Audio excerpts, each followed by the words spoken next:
Hi, Jeff Huber, Regional Director, Inland Northwest. And I'm here with my new friend, Julia. Tell us what area you're from and how long you've been on staff. Hi, my name is Julia Velosa, he said. I have been involved with Young Life since 18 years, and I'm in charge of the north coast of Dominican Republic. Yep. And my wife and a team of people and I got a chance to just to tour and see Jarabacoa, the town here, and get to know some of the leaders and the staff. And I was so impressed how consistent that every leader and every staff, every volunteer, all had a very similar vision, and that was towards discipleship, first and foremost, who they're pouring into. And then they had a list of kids and adults that they know by name, they're building relationships with and are praying for, and they have a vision. So I thought I'd start off by asking Julia, tell us about discipleship and what you do to keep focused on who you're pouring into.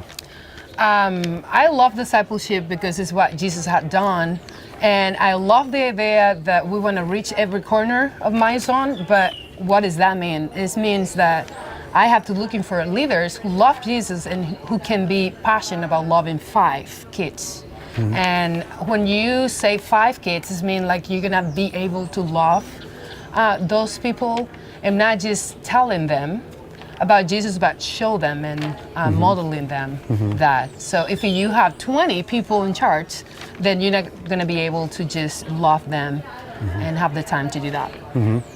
So show us the way that you write out who you're focused on and what that looks like as you pour into the lives of some people and who they pour into. Yes, so I'm a Young Life staff, so I have a time to love more people. So this is my name right here, and I have pouring into 1, 2, 3, 4, 5, 6, 7 people, and then they're loving other people, and I really want to make sure they're fine too, and they can see me and they can get to know me and what I'm doing with them. But I just pour in every single day in my week, trying to call, text, praying for them, but at the same time, during the week, I wanted to make sure I spend like an hour, a lunch, a dinner, or something face-to-face, not only texting or calling them. And those leaders that you're pouring into, what do they have to keep track of this? Do they have their own? Yes, they have their own as well. And so also with that, like on the back side, made a copy of this. In addition to your discipleship tree of who you pour into and who you invest in, that 5 or that 3 or that 7, tell us about this. Thought this was interesting. Yeah, I really wanted to focus on what Jesus was saying in Matthew 9:38. He was saying like, okay, there's a lot of need, and that's true. There's a lot of need. I pray for them and I make a list of people so I can just pray for them first, and then having a lunch or a dinner to introduce them what I'm doing, and then inviting them to be part of what I'm doing as well. So this is the list. And so all of your leaders have a list like that on the back side of their discipleship tree, is that right? Yes, they do that too. In our region, we're praying for 1,000 leaders, that they would each know about 35 kids each total, that they would build relationships and know them by name and pray for them. And our hope in that is every leader would go deep with a few, with 3, like what you're talking about.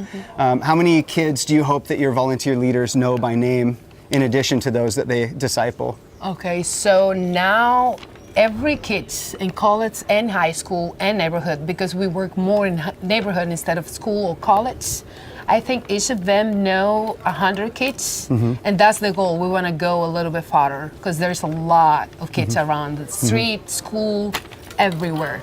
So we want to get a little bit deep. I love it.